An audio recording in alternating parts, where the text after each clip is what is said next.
Welcome to the Psychedelic Integration Podcast. I'm Sinclair Fleetwood, a ceremonialist, plant medicine guide, and psychedelic integration coach, and I help soul seekers create lasting transformation so you can get unstuck, embody your power, and be authentic AF, all with plant medicine as your guide.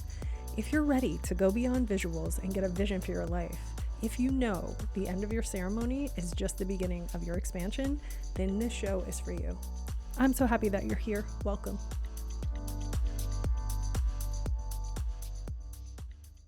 Hello, family. Welcome to the Psychedelic Integration Podcast. I'm Sinclair, your fabulous host. So excited to be here today with literally one of my most favorite people on earth of all time, of all of the people that I've ever met in my entire life. No pressure, Tara. This is Tara. This is the famous Tara, my best friend, Tara Leitner-Merendino. She is such an extraordinary force of nature in the world. There's so many things to say about Tara. Tara is here because she is a walking, living example of how integration works, of how to walk with integration into and bring it into your daily life. And we have so many amazing conversations on our walks. And well, first of all, she's part of my facilitation team. She helps us run our resonance retreats. She is our magic gatekeeper in the ceremony. She's a chef. She's a magic chef. She feeds the family. She cares for the fire of the kitchen, and she cares for the fire of the hearts of each person that comes and sits with us. So she has been in this role in service and kind of like me, got sort of thrown into service without having a plan. And we have these amazing conversations in our friendship that I asked her one day if she would come on the show and talk with me about how the path of medicine has moved in her life and how it has helped her bloom into herself. And I just think it's amazing to hear from people who are in the messiness of it and who have walked through the messiness and walked through the fire and walked through the shadow and come out on the other side this aligned, high vibration, beautiful, big capacity version of themselves. So, family, meet Tara. This is my bestie. I'm so glad she's here. She's fabulous and I love her. And I'm excited to have a fun, probably crybaby conversation with her about whatever we want to talk about. So, welcome, Tara. I'm so glad you're here. Thanks for saying yes. I love you, sweetheart. What an amazing intro. Oh my goodness. And yeah, it's going to be crybaby. It's me. Yeah, we love to cry. We make it safe to cry. Oh yeah. Friendship. Sweet tea. Tara, can you let us know a little bit about your path? What led you to start working with plant medicine? Ah, looking back on it, without a doubt, spirit all the way. Although walking the path, all the doubt and no acknowledgement of spirit and the influence. I don't know if anyone can relate to that. So I was thinking about talking about my story, and what I realized is that I was kind of looking at the CV of trauma. My resume. Would you like to see my Yes. trauma? On this side, you'll see 7 years of little T trauma, followed by Yes. 6 years of big T trauma, where I was promoted to larger trauma. Yeah. Right. And I can take you through the museum of all the different, you know, little trauma treasures that I've kept and be like, look at the facet of this one. And this is how this happened. And here's the detail of this one. And that was the understanding of myself. That was the understanding of my identity growing up. That was the way I literally felt like if I met someone, they couldn't know me without going through all of these things. So just kind of naming that, but also I had been my entire life a human being who felt so deeply and felt so passionately and was so sensitive and suffered a lot greatly because of that. And the traumas added their own flavor to that. But my way, I had a dissonance that existed in me in terms of the way I experienced myself and the stories that I subscribed to, in terms of what was of value and what was the way you had to be in this world. Because of that, I found myself, well, like I said, with this identity of trauma, and I went to doctors to get answers, and I got more labels and more identities.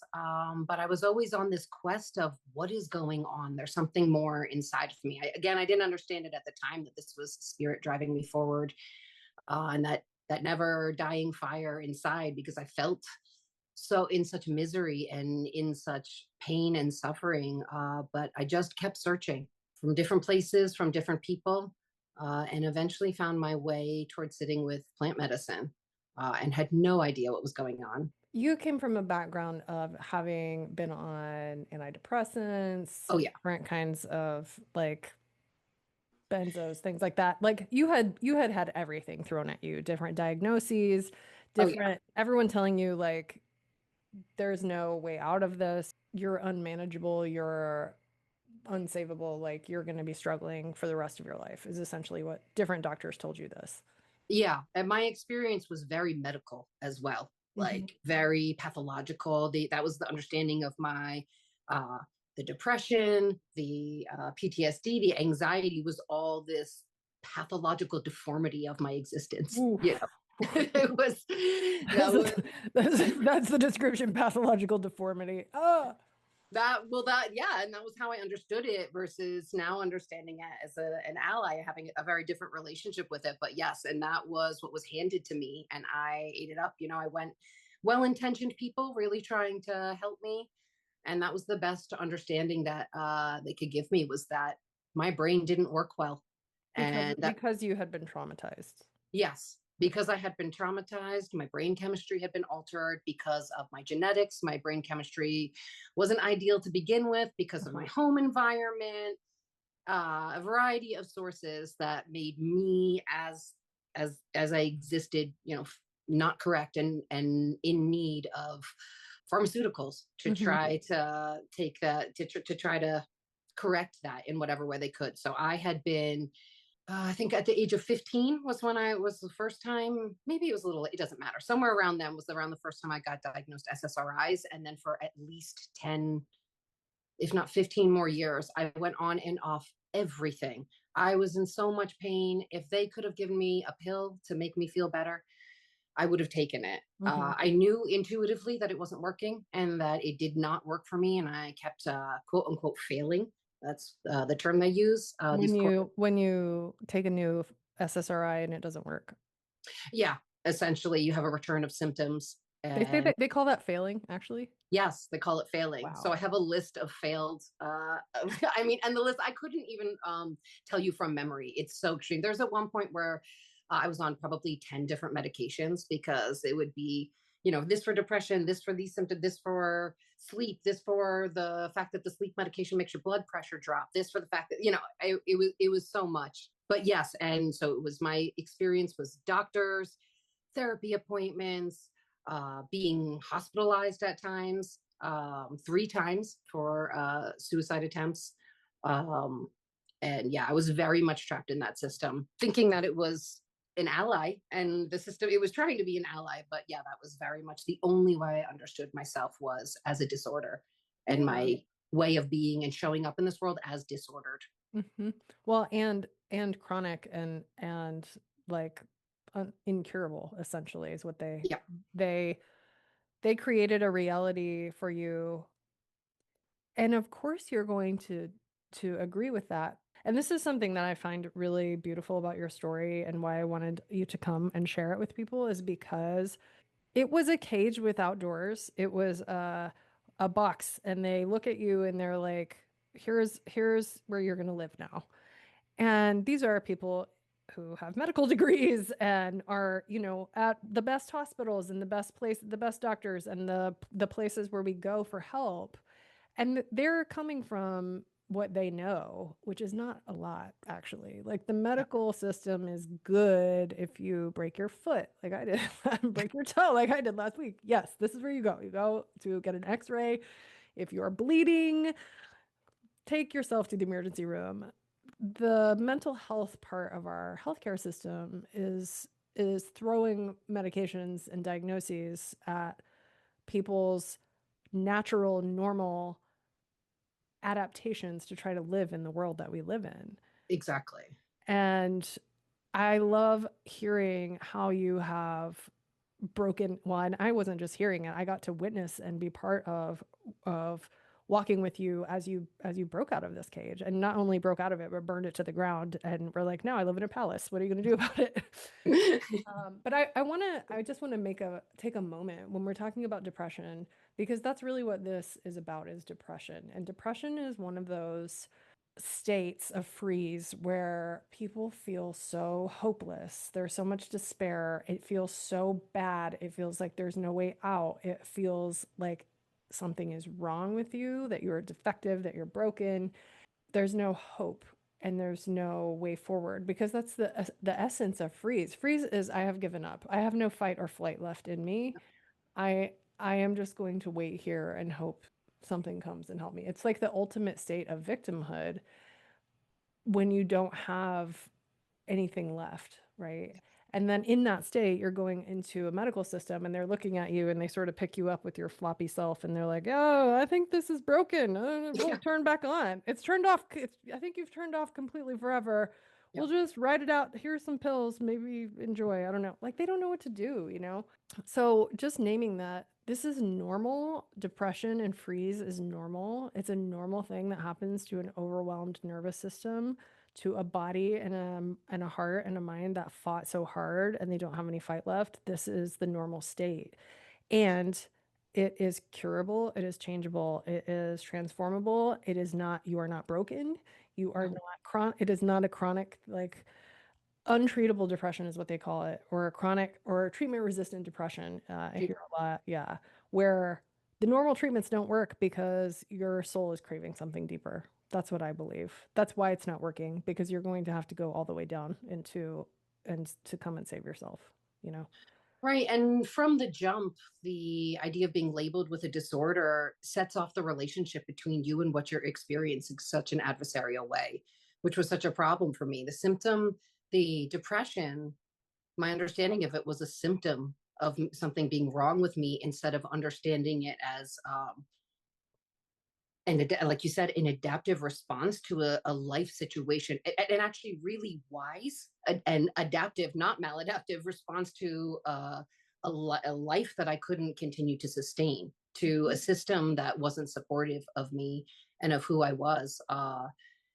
I understand my depression now versus when I was much younger. Like you were saying, something is wrong with you. It's this symptom. It's this thing that you live under, this cage that you live within, this film that takes over all of your life. And now I understand it very much as an ally that was there. My depression arose from an unbearable state of anxiety, and it was a learned helplessness and a learned hopelessness within that anxiety. And as a result of it, certainly the trauma was a part of me understanding the world as like a terrifying place, but my boundaries had been crossed by others, by myself so much. And I had been so removed from my own power. The only conflict I understood, the only way to stand up for myself or to have any sort of power had to do with conflict. And the only conflict I saw in the world was this kind of vicious, like attacking tough conflict that existed in my family, or was, sort of like the conflict that I experienced as a victim on the other hand. And that was not something that I was comfortable performing as. So or I didn't have a way to stand up for myself. I didn't have an access to my power. I didn't have an understanding of what power could look like outside of those two ways. And being in a constant state of just anxious about something going on and angry and about and in grief about all these transgressions. The depression was a way of sedating that experience. It was a freeze. It was a way of absenting myself from the overwhelming. You just can't stay in that state of just hyperactivity and hyper arousal. It was, similar to the way I made it through some of the violent attacks. Was the way I would make it through my day to day, was dissociation and absenting myself from the experience because of that learned helplessness. And that was fed to me through these people who meant really well, and these people who could succeed in life and do as I couldn't were telling, the way, that's the way I saw it. They had these degrees. They had been able to discipline themselves in a way that I couldn't, and make it through this fight in a way that I couldn't. And that made me really depressed. My response was to be really depressed. And their observation that they mirrored back to me was, yeah, there's something wrong with you and it can't be fixed. And so that was, especially at that time, easier to understand. Than there's still something, there is fight, there is a way to do this, Mhm. that you keep the fight alive Yeah, inside. the diagnosis is so often this relief. When people finally get a diagnosis, they're like, oh, this is a thing. I have chronic treatment resistant depression. I Yep. have anxiety. I think I got diagnosed with general anxiety disorder, and I'm like, isn't that just like standard? Like, doesn't everyone have this? Being alive. Right. I'm like, isn't there a more severe version of this? I'm pretty sure that's the one I have, but but it can feel a little empowering sometimes to get a diagnosis because then you're like, your brain kind of is like, oh, let's investigate this. And now we have the internet, and the internet is like, here's what's wrong with you, and here's what people who have this do, and here's what it does, and here's how it progresses. And then Dr. Google gets involved, and you are left not just with the professional opinion of doctors, but the all of the wild rantings on Reddit and all of these other places. Reddit is a bad neighborhood. That's the No, way that do I put it. not. Yeah, Not visit. I have been known to go into bad neighborhoods on Reddit. It's one of my things. I'm like, you're not allowed to be on Reddit. If you're on Reddit, something's very wrong. Alarm flag. I wish my phone would like just turn off if I get on Reddit. Like, no, you're not allowed to view this. But we get these diagnoses and then we start making it part of our identity. And Mhm. when you start to make something part of your identity, it goes from a feeling and an experience to a belief system. And Yeah, when you have a belief system, that's where the limiting beliefs come in of like, you can't do that. One of the things you used to tell me, you would say is like, oh, that's not for girls like you. yeah. When I think of that now, I'm like, that's not for girls like you. It's like there's nothing that's not for you. That's how you flipped that belief system. Like you can literally do anything you want. So tell me how that moves. So being in that place of like massive freeze, how did you come back? Like how did you reset yourself and come back on, you know? Very, very slowly, which Mhm. might be a frustrating response to hear. And Yeah, I but look back. no, I think it's an important response too, because that's what needs to be known is this isn't a light switch either. Not at all. Yeah. And I would love to have some cute or amazing story of going to the mountain and finding the answer and coming back down with it. But what it is just continuously approaching the mountain, just continuously, even just waking up and remembering that there is one. And just to switch metaphors, but keeping whatever tiny little flame uh, is inside you lit, no matter how small, no matter for how long. So it was a slow road of being willing to, fall down 7 times, stand up 8, and just keep Mhm. doing that over and over again. Being willing to stand up messy, being willing to stand up ugly, little by little, without realizing, letting go of even those ideas of being messy and ugly, and finding safe spaces where people didn't reflect that to me. Mhm. um, that's really was a huge part of it. And I think that started, if anything, if there was like a story to tell, it would be the first gratitude project that I did, which was a month of gratitude. It was something very simple. It was just writing down all of the things that you were grateful for in a day and the basic things.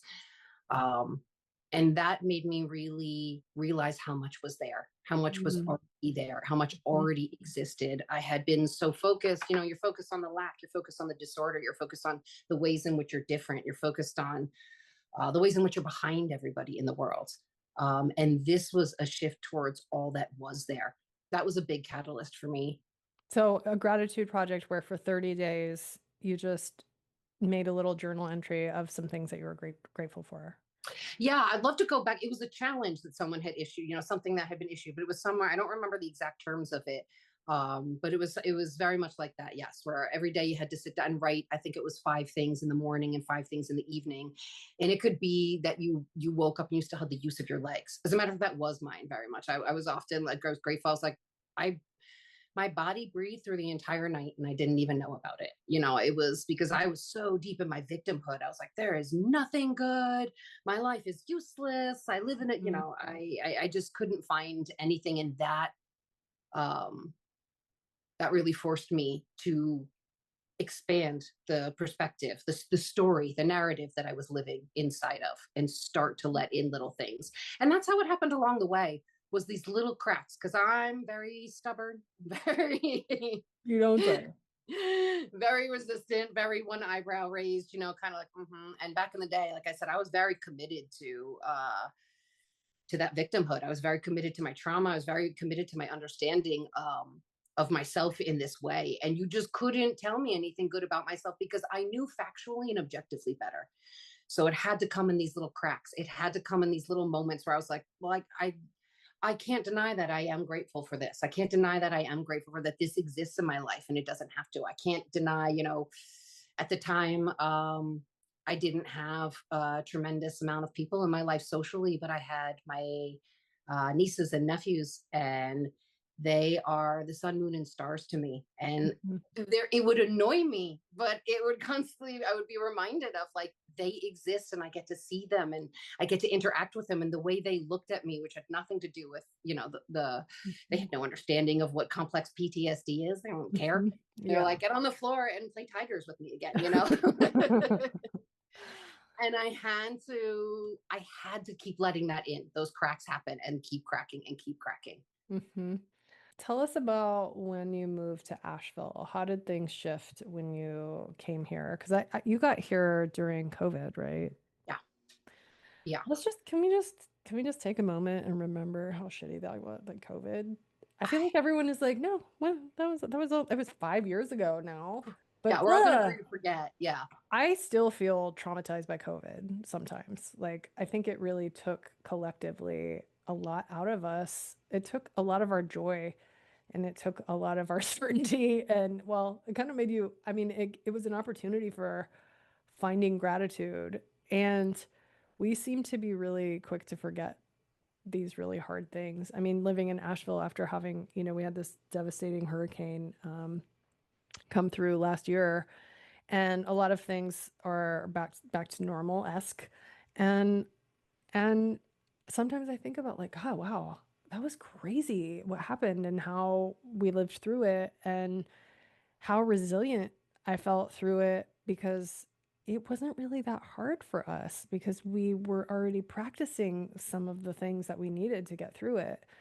And I had some of those skills during COVID, but I think a lot of people didn't. And if you were already in a place of being in a difficult way, it went one of two ways. It got worse, or you took that space and you were like, I'm gonna do a bunch of stuff that I never have time to do because I don't have to go to work right now or whatever.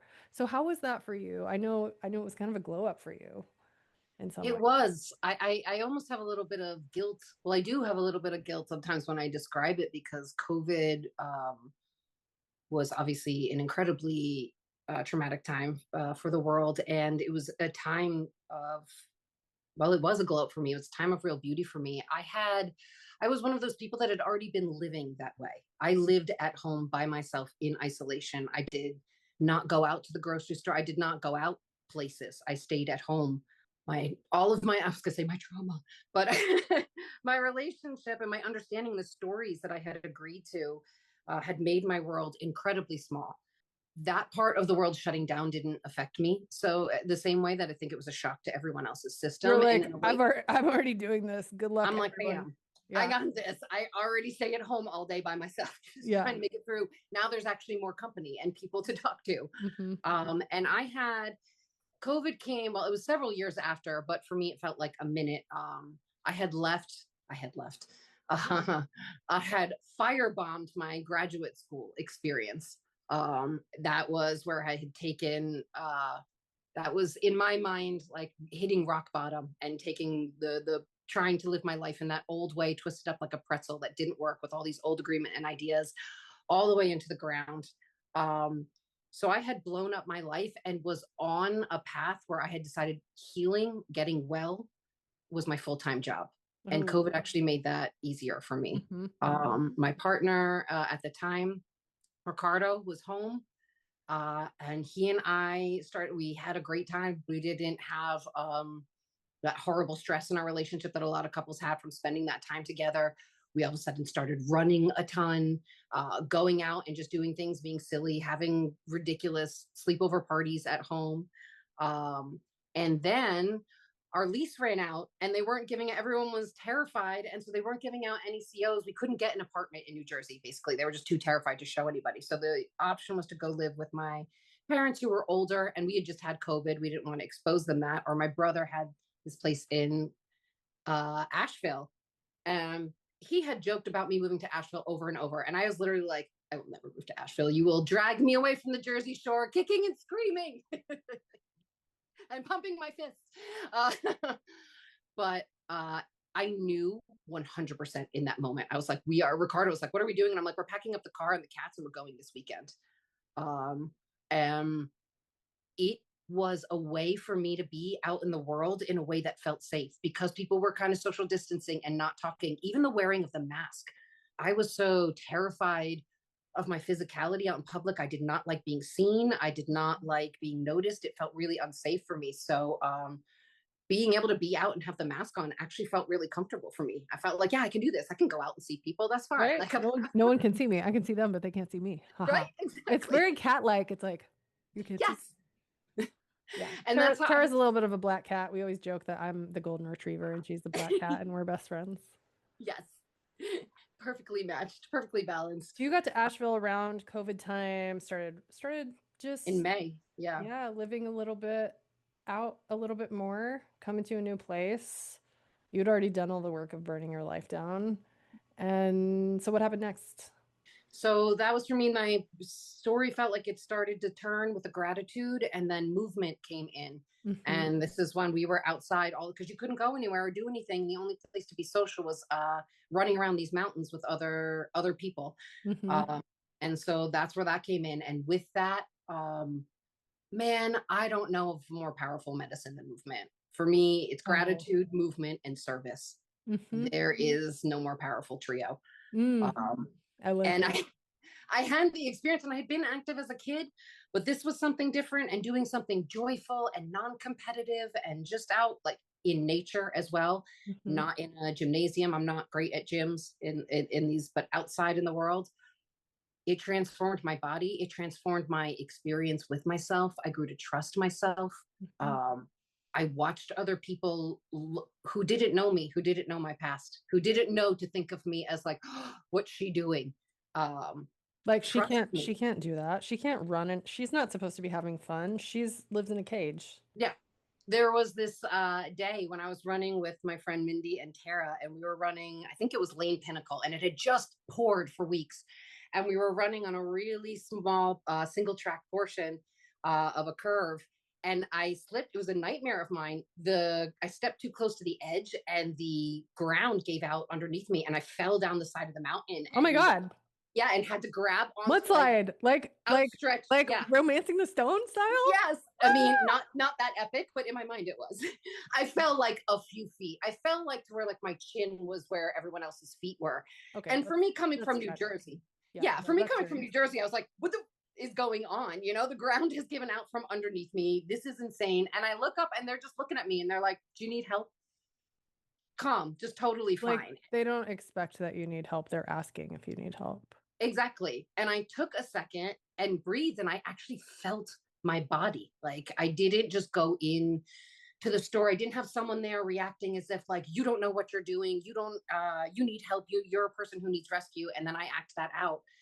I had this moment where that didn't come for me and I just could feel into my body and I'm like I could feel the ground under the little bit of ground slipping underneath my feet.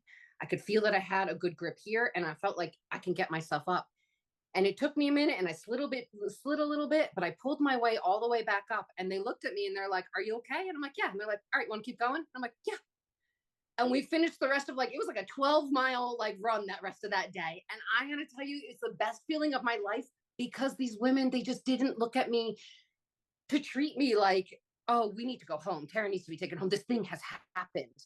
And it was experiences like that where I got to see other people engaging and having a different relationship with just life Hmm. and things happening, but also looking at me in a different way that Mm. allowed me again to expand that narrative of myself, to challenge and realize like I made all these agreements about what I'm capable of. I mean, if that morning you had told me, if you go on this run, you're going to fall off the side of the cliff, I would be like, I can't go out. I'll have a panic attack. They'll be helicoptering me, you know, to a mental hospital. My friends will say Mhm. all of these things will happen. And none of it was true. None of it was actually the true story of what was inside of my body. Mhm. And movement can teach you that in a way that no words, no analysis, no one else can give you. Well, movement means embodiment. Yeah. When you are consciously moving your body, it will call you into it and ask you to live inside of it. And I'm loving this story because you have not even gotten to the plant medicine part yet. And all of this stuff that you did is integration. It's integration. People think like, okay, integration is taking plant medicine and then whatever happens in the journey, I need to make a bunch of changes in my life. And that's one aspect of it.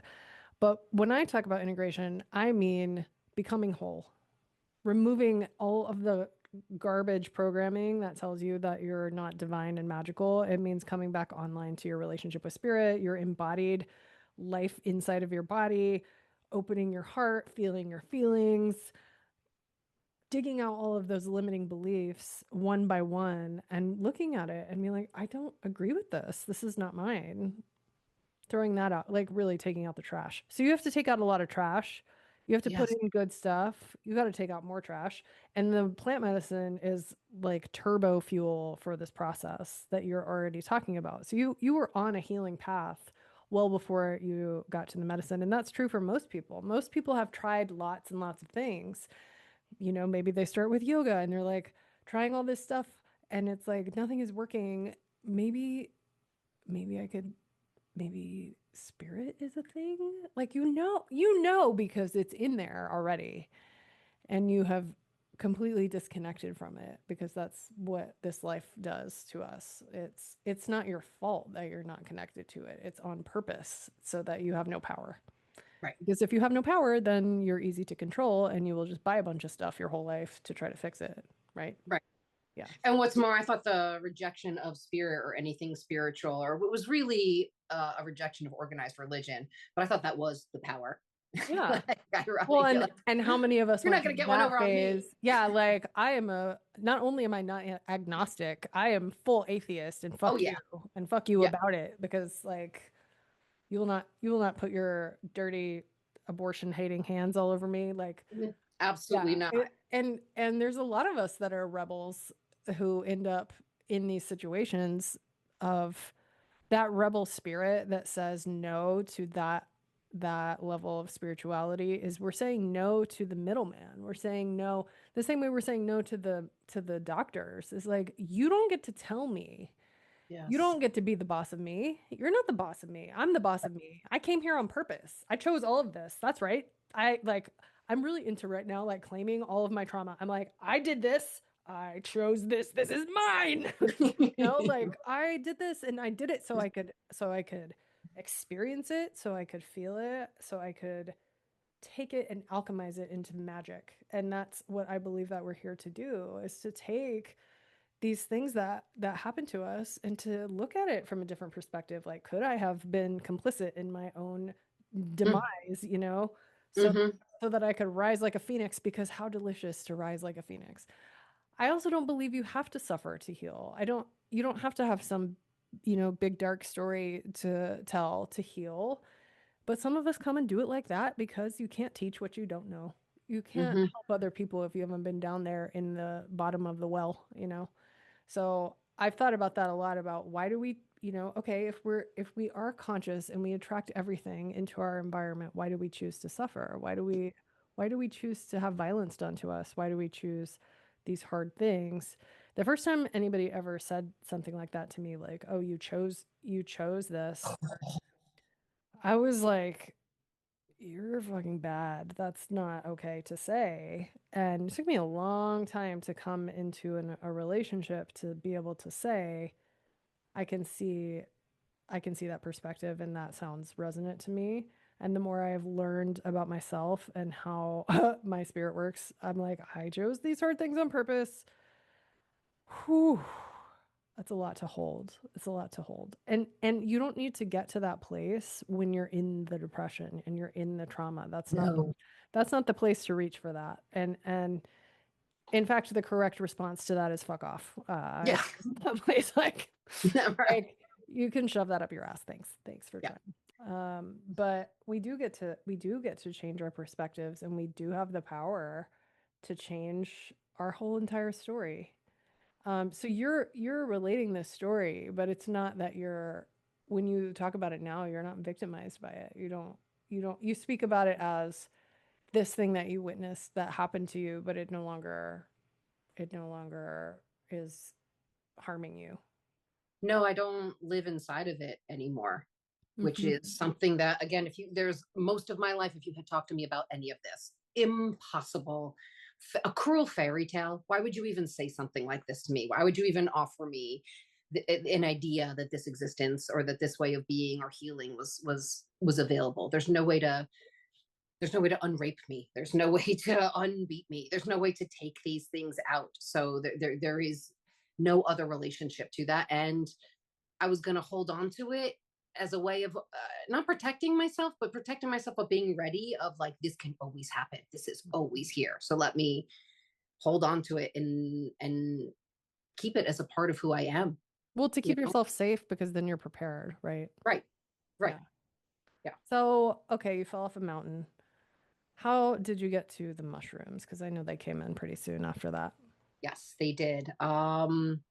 I think they came in as the mushrooms do, little scamps. And I They're don't fully so know. they're Yeah. like that. They're just like, you want Yeah. to heal your trauma, but also we're Yeah. crazy. Yeah. It was also like, hi, want to do this? And I had recreational experiences, in college with no intention whatsoever, no understanding, the same way Oh all yeah. of us do. Oh yeah. Um, I have had many, many, many, many unintentional recreational experiences with many substances. I'm familiar.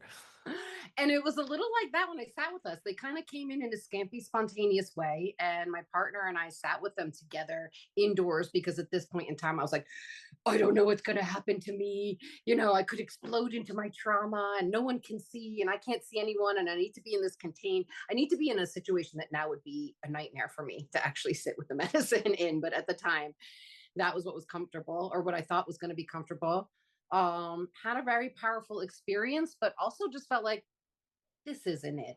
This isn't, I'm not sure what this is. And wound up talking to someone, a counselor actually, um, who herself sits with medicine. And she was like, why don't we do this in a more intentional way? Hmm. And she introduced me to an amazing woman here. And she came over and introduced me to ceremony. Mm. So it was private. It was in my own home, which was the limitations of my comfort at that time. But she really introduced me to the entire ceremony behind it, to speaking to the plant, to Mm. having a conversation with it, to the understanding it as a consciousness, to understanding that I was building a relationship with it. Uh, and to having willingness with it, and to also I'm laughing because I'm thinking of when we sat with her when we started. I literally had like my fists gripped and like my eyes locked on like this spot on the door, and I was like, I got it, I can hold it, like I got it, I got control over it. So it showed me a lot about my resistance as well, and having someone safe there to hold the space, to create the space, which I didn't even know was a thing. That wasn't language I was using at that time, but to create the container and the space and to hold allowed me to release fully into the experience. Mm. Hmm. Hmm. And it was really beautiful. It was really, really difficult.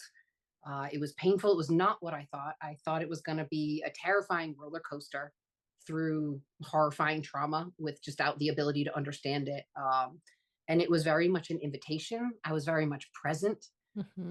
Um, yeah, so that's how things started. Hmm.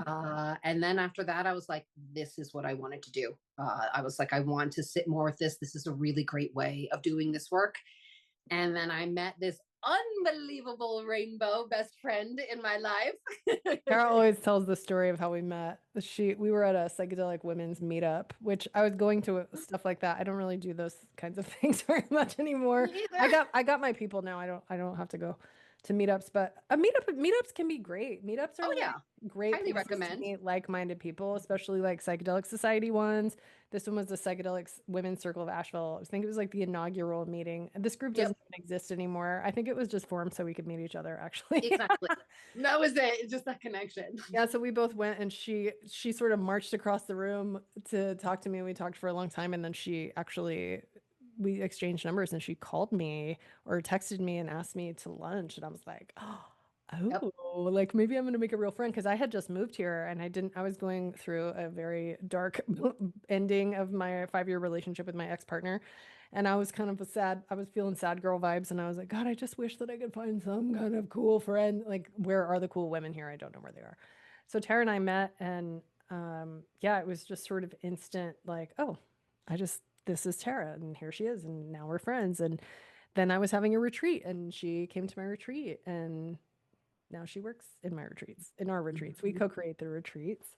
So tell me how creating not only the relationship with the plant medicine, but everything that has come with it for you. How has that moved for you? That was only a year, 2 years ago. 2 years Crazy. ago. That was 2 years ago that we did that retreat. Last Yeah. 2 years ago, July, 2 Julys ago. So in 2 years, you have gone from being in, kind of just getting started and now have had quite a lot of medicine. Because if you hang out with me, that's sort of how we roll. Um, Yep. so how has your life changed in those 2 years since you were introduced to medicine ceremonially? The change has been exponential, and it has been really well grounded in support, which is Mm, something I cannot put enough attention towards. I believe, I'm not certainly not the most experienced person out there, but you can just sit and consume medicine and consume experience and chase things. And I felt that drive inside of me to be so far away from where I'm at and towards something new.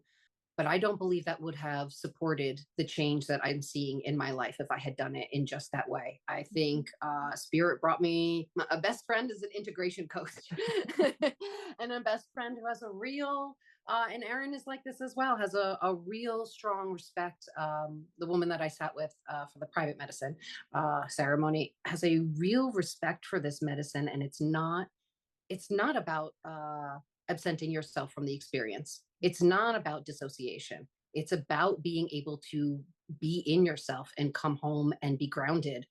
And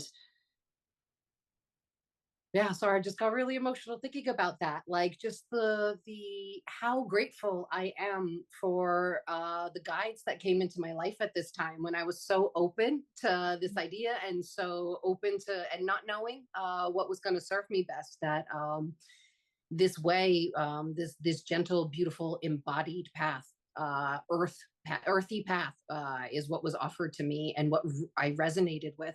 So this medicine and sitting with it so much did the opposite of what I did for like the previous 40 years of my life, which was to be outside of myself, to mm, be disconnected from the experience, to go so far out of my way to not feel sensations within myself, to do whatever and take whatever I needed to take. And I had a previous relationship with plant medicine. Um, Sorry, I'm just taking a detour. Just realizing that I smoked marijuana for a very, very, very long time, and that was really supportive in a lot of ways. But also was a part of that dissociation and that mhm, way of not being with the sensations of my body. And this was not like that. mhm, And I made a commitment to myself to never mix those medications and to be very, very mindful. So it switched my relationship with the ally I was already in or having a relationship with, and it created these spaces where I was only with my body. It was mm, me and my body, mhm, and what was going on and what was coming up at that first retreat. Be careful what you ask for. I asked to be sitting with my resistance and to be mm. with my resistance. And I got it like one of those trains that has 150 cars. So it just got smashed and then they just kept coming and coming Mhm, and coming. And it was so long and relentless. And I went to so many places where I would normally have rung the alarm bell and been like, someone has to come rescue me. This has to stop. I need to take something to make this feel better. I need to go somewhere. I need to do something. Someone needs to come in. And that wasn't an option. I mean, it might have been. I could have sat up screaming, I guess, but it didn't feel like the option. And so, in sitting with this medicine, I had this moment where I was like, okay, I'm the queen of the castle, and you are an invited guest here, and we are going to work together. mm, And from that moment, it became like that. And that's when mhm. we became friends. Nice. And not always friends that get along so well, but we became partners in that way. Mhm. Beautiful. It's been so amazing to watch you. Why I met you and I didn't know any of these things about you. I Yeah. only saw and felt your energy and you're magic. And I always tell Tara being best friends with her feels like being 13 and 16 and 8 years old. And we really bring out the fun, playful, childlike parts of each other's personalities. And we also do really hard emotional work together that is like, Tara walked with me through one of the most difficult times in my life, and well, we both separated from really, our long-term partners since we met each other, and kind of were support for each other during that time. And that's what happens when you are willing, when you're like, okay, I'm gonna let these medicines open me and I'm gonna be present with what's there. And often what's there is I have to change something really challenging in my life. I can't be in this partnership anymore. I can't be in this job anymore. I can't be in this town anymore, whatever it is. And it's so amazing to have other people to witness you and to believe in you that you are going to make it, to walk there with you without trying to rescue you, you know? Yes. And that's something that we taught each other was like, we can trust each other. Like, I know you're going to get through this. I know even though we didn't even know each other that well when it all started, it was like, okay, I know enough about you to know that you are going to keep going and it's not always going to be this way. And I can sit with you and love you through this really difficult thing. And I think that's what the medicine shows us, like you just described. You have a lot of capacity to hold hard things. You wouldn't be depressed if you didn't. I mean, Right. it takes a tremendous amount of power and strength and resilience to be depressed, especially chronic depression. It's very painful. Same as addiction. It's like, this is not, I would not wish this on my worst enemy. Like, this is not something that a weak person can handle. And then we meet the medicine, and the medicine's like, okay, how about more of this pain and suffering and difficulty? And it's trying to teach you to surrender and to like stop clenching and stop resisting and just let go and be like, okay, this is here. This is here. I can't change it. I'm not going to try to change it. I'm just going to let it be here. Yeah. And the relief of not fighting is just the most delicious feeling. And then as soon as you stop fighting, very soon after that, almost, something will come in. It's the fighting that keeps us stuck. It's all the attention that we put to hating and being afraid of the thing that's here. Yes. If we just let the thing be here and feel it, we would move more quickly through it. It's all the fear and we like wrap all of our hard feelings in fear, and we just sort of circle around the drain of fear. This is, I can't feel this. This is so, I don't have the capacity to feel this. And it's like you've literally spent 10 years being afraid of feeling this. Like, what if you just felt it? I feel Yeah. like that's the door that the mushrooms open. They kind of allow those feelings to come up. And when you're in a ceremony, you're not alone with it. And I work with all kinds of people. People working, it's very natural to start doing this by yourself. I think it's insane that this is a path that people are encouraged to do alone. Uh, Yes. I will just speak that because no, thank you. Agreed. Like, no, thank you. No, and as a matter of fact, that was the one of the messages that I got from that first experience at your retreat was I was like, I am done suffering alone by myself in the dark. Oh, Like, oh, enough. yeah. We don't need to do it alone. You don't need to do any of it alone. No. I can't think of anything worse than feeling so helpless and trying to find answers on YouTube. Like, okay, what if I ask this? Like I'm gonna piece the, oh, here's 30 seconds of something that made me feel a little bit of dopamine. Like, no, you need a path, you need a family, you need a community, you need No. people to witness you, you need nature. We can't piece this stuff together. It's like, I mean, you can do it and it can be like getting crutches instead of legs.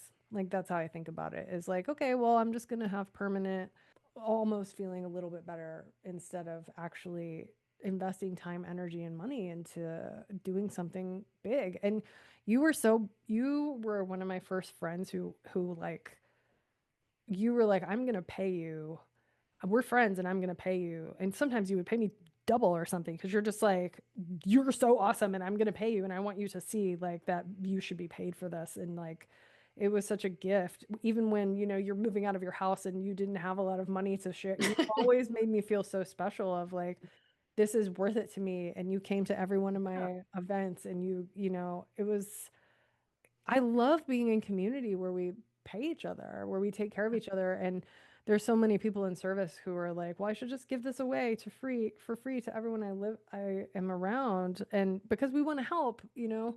And I think that's something that we have had to learn together is this like, no, actually what we're doing is incredibly powerful and important, and we have to hold the value of that by taking care of ourselves in good ways. So thank you for Yeah. being such a good teacher in that area.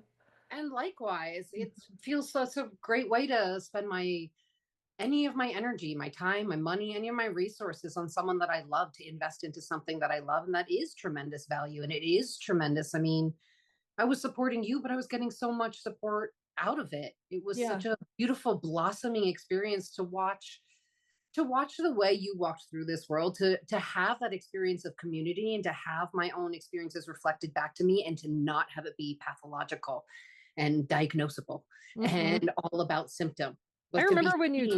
when you told me, like, you finally told me, like, all this stuff that had happened to you, I was like, I don't see any of that. Yeah. Like, because I already knew you, and all I could see was your power and your grace and your beauty and your it was such a beautiful experience and has continued to be in our friendship to just be able to be fully authentic and messy and angry and sad and no matter how long it takes. I mean, we have been totally hysterical together and to teach each other, okay, we don't have to wait till we're hysterical. We can actually we're also grown-ups, you know, we can be like we've built capacity together over these years, you know, it's something that you choose. It's not something that you come into a community and there's all these people there and you just fit it. Everyone's like, I want community. I'm isolated. I'm lonely. And I'm like, okay, well, are you going out into the world? Like, are you meeting people? It's like, no, I don't want to see people. I don't like people. And it's like, Right. well, the reason that Tara and I met is because we both went to an event that we were really uncomfortable to be at. And our energies were like, bing, bing, bing, bing, bing, bing, bing. It was like the slot machine lining up. Boom. You win. Take your money and run. Like that. I don't know how people go through regular life without allies who are also on this path because it's just too hard. I really don't I want to encourage people to keep going if you're out there alone. That's not to say you can't do it, but community is the best way that I know how to heal all of this stuff. Absolutely. There is nothing. Yeah, that is absolutely the strongest way. Being able, because otherwise it's a thought experiment, right? It's just sort of you in roaming the halls of your mind, just being like, it could be like this, it might be like this, but it's not an actual dynamic, real life interaction with a human being. Coming into healthy, conscious friendships and relationships with people where you are able to work this stuff in life is a huge part of the integrative process of really walking with it in your life where it's not just, okay, I do this online and I do this on the weekends and I do Yeah. this in ceremony, but I don't have any friends in my life who know that I take plant medicine or friends in my life who like I'm still wearing a mask in my regular life. And I think we have fully put our flag in the mountain of like no masks. We will not be wearing masks. We will be up here with these drums. You will find us at the top of the mountain. If you want to come, please come. And we have medicine. I mean, we made that decision for ourselves, and we created an atmosphere of safety to like to be with the other person in that way. Yeah. So it's both, and I completely agree with you. I Mhm. think absolutely keep going, but find your tribe, find your people, find the place where someone is going to be in agreement with you to create this safety where you can be like, I am this mess. I can express a boundary to you. I can say like, this isn't going to work for me, and you can know that that's coming from a place of love and a place of healthiness and a place of respect for both you and I, and not, it's not a chastisement. It's not, No, it's not and oh my God, can I stop? You helped me so much stop taking things so fucking personally, Jesus. I mean, I'm working on it myself. Well, sensitive people, we always make it about us. We're like, oh, I'm the reason that everything is broken because I'm broken. Right. And it's just an opportunity to look at that belief in yourself because it's not true. But you will just continually operate from that subconscious belief until you identify it, pull it out, consciously feel it, witness yourself behaving like that, and then say, I don't believe this, I don't agree with this. No. I have value, I have worth, I'm, you know, a magical person and I am also soft and sweet and calm and I have the power to be in control of my emotions. I have the power to walk in compassion and be sweet and gentle and loving. And like Nako says, if war comes to my door, you know I will be blasting because sometimes our sacred rage is there to protect for a reason, but we don't attract those things because they're not in our sphere because we're taking good care of our vibrations, you know? Mhm. So I think it's just been very magical to move to a place only a couple years ago where I lost the most important person in the world to me. I had no friends. I didn't know anyone. There was just nothing but me and winter, and the bears were hibernating and like the endless winter coming from Texas. I'm like, it's not even that cold here, but here I'm just like, ah, and finding the most beautiful friendship and then just deciding like we're going to vibe together and creating a community here. And it just sort of it happened because of our willingness to be authentic and our willingness to keep doing the hard stuff, and that's how you can do it where you are too. Friendship is a different thing for me now. It's like it feels like, oh, we came here together to grow each other. And Yeah. I always tell Tara, I'm like, we're platonic wives, like we're partners for life. Like we're basically married. Like that's how Mhm. it is. Because when you find your soul bestie, it's like that. And I wasn't looking for anything. I was just out in the world being myself, and she just showed up like a beautiful, cute little kitten who was like, "You want to come play with me?" And I'm like, "Yeah, I like her." And it's been so much fun. And oh my God, she's such a good cook and so good at so many things. She's a seamstress. She makes jewelry. She's a fashion queen. She's amazing. I wish that every woman had a best friend like you in their Oh life. my God. Likewise, my love. You are the sun in my sky, truly.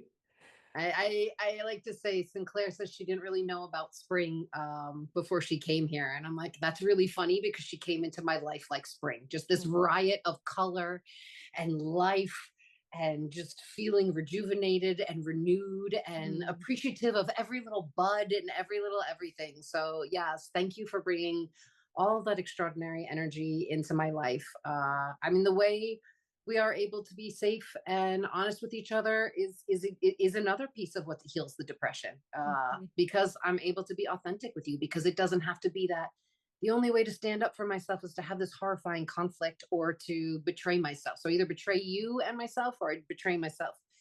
We have this safe way of being Mhm. with each other that allows for the freedom, that allows me to exist outside of myself in this world, in this community, and be held safely. Mhm. I think the willingness to be seen is such a big part of it because when you can be fully yourself, you kind of turn your light on, and then you're not looking for people. It's not like a searchlight. It's like, where are they? You're just turning your light on, and then you kind of rendezvous with different energies, and it's like, ooh, I like that shade. I like that vibe. That's warm. That's nice. I'm Yeah. gonna be attracted to that. But no one can find you if all of you're doing is spending all your time worrying and being sad about what hasn't arrived yet. And we do a really good job, I think, of working through that of like, man, we have it so good, and it's just going to keep getting better, and it's just going to keep growing and vibing. And yeah, we can get through hard stuff, and we have hard times. We have winter here. It's hard sometimes. We do mall walks in the winter, and we're like, we have to walk and talk. I don't like it's cold, whatever. But we always get through it. And those times of feeling like, "Ma," are just getting so the dips are getting less, the valleys are less low, and they are softer and faster. We move through them. At Abraham Hicks this weekend, she said something like, let the peaks be passion and the valleys be contentment. And I was like, that's Yes. that's so good. I like that so Thank much. you. Where your baseline is just so high that you feel pretty great all the time. And like, why can't we have that? Why do we think we can't have We that? can. Yeah, we can. We can. And we can change our relationship with these things that we've been taught are pathological or bad or threats to our happiness or threats to our overall, experience in life. That's simply not the case. I still experience depression. I still experience anxiety. My relationship with them has changed. Mm. I love that expression when they say invite Mara to tea. And that's what it feels like now. Instead of just being like, it's here, let me hide, let me avoid, let me beat myself, let me hurt myself, let me take all of these substances, let me do whatever I have to do. Instead, it's like, okay, Let me experience this completely. I say, yes. What are you here to tell me? How are you here to help me? What wisdom are you bringing about how to move my body, about what I'm needing right now, but what am I not listening to, about what am I not paying attention to, or what I am, whatever it has to bring. And now it can be, it's not the absence of strife, but it's the changed relationship with it, where you're like, yeah, Mm, come here, I see you, let's come have some tea, let's talk about it. You're not my tormentor. It's not a hunter prey relationship anymore. We are mhm, co-creating this situation. You're here, mhm. but I'm here too, and I'm the queen of this castle. Yeah. Oh, thank you so much, Tara. Is there any one kind of last nugget of wisdom that you would share with somebody who's really kind of in that place of C-PTSD, depression, feeling in the freeze response, feeling stuck? What would you say to yourself maybe from here? Yeah, I think about that a lot. And it really, the thing that comes back to me over and over and over is that place of gratitude, movement, and service that can start changing things for you and get you outside of your story and your narrative and into an actual experience. Analysis is great, psychotherapy is great. All these things can be helpful. They are not going to give you the full picture, and that Mm-hmm. it can be a place to just stay stuck. Mm-hmm. Um, Start with, and this is gonna, I can feel my old self giving me a jaundiced eye when I'm about to say this, but start with anything that gives you any kind of bliss, any Mm. kind of relief, Mm-hmm. any kind of warmth. For me, I would be like, I wouldn't even allow myself to have that. So I'm like, oh, I'm so useless in this world. I do so little. Like, where do I get off having joy? That is absolutely where it starts. Start by taking the best care of yourself that you can. And if that looks like you get up out of bed to just change out of pajamas that you've been wearing for 2 days into new pajamas and get back into bed, do that. Mm-hmm. Start where you can to just Mm-hmm. take the best care of yourself. I mean, because if we're all taking amazing care of ourselves, can you imagine what the world would be like? So, Yeah. Yeah, right. Like, and that just in giving yourself just a little bit of space to put your attention somewhere else, even if it's like a warm shower or some sunshine on your face. These little cracks, like you were saying earlier, of letting there be some respite from the onslaught of this sucks, I hate this, I hate this, I hate this, I hate this, my life is over, whatever, that's how my brain is. It's like, "Rah, yep. this hurts, this hurts, this hurts." Put your attention somewhere else and then you kind of check and you're like, oh, wait, but I'm in pain. I'm suffering. I need to get my suffering back. Just a moment. Yes. I And then you're forgot like, about the you're suffering. like, good Lord, you are not suffering. You're thinking about suffering, and that's why you're suffering. So giving yourself some little windows where you can kind of move out of that thought process just for a little bit is a huge deal. That's really why ketamine works for depression, is it dissociates people from their story. Right. It's not a cure, really. It's a momentary release and it gives people so much relief and it lets some space in and then something come out, something else can come in. Thank you so much, Tara, for being here. Thanks for everything that you do for the family. Thanks for your magical, amazing friendship. And it's just such a treat to get to share a little bit of you with my audience. So thank you so much for being here and sharing your story with us.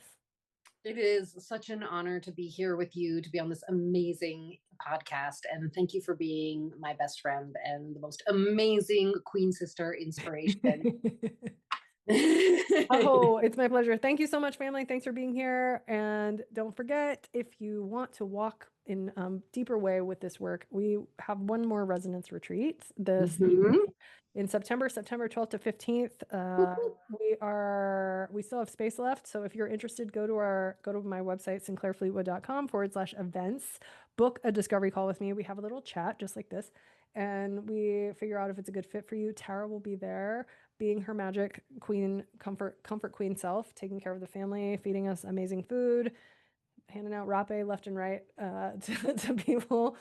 And you can meet her in person and enjoy spending time with us. I also have Nest membership. If you want Mhm. to dip your toes into the integrative space, come inside of a container, do some work with the process of feeling your feelings, identifying these things in yourself, making space, making room. This is something easy. It's very low commitment. You can come for a month, try it out, see how you like it. We meet every Wednesday at 7 p.m. I would love to have you. And thanks again for being here. See you next time.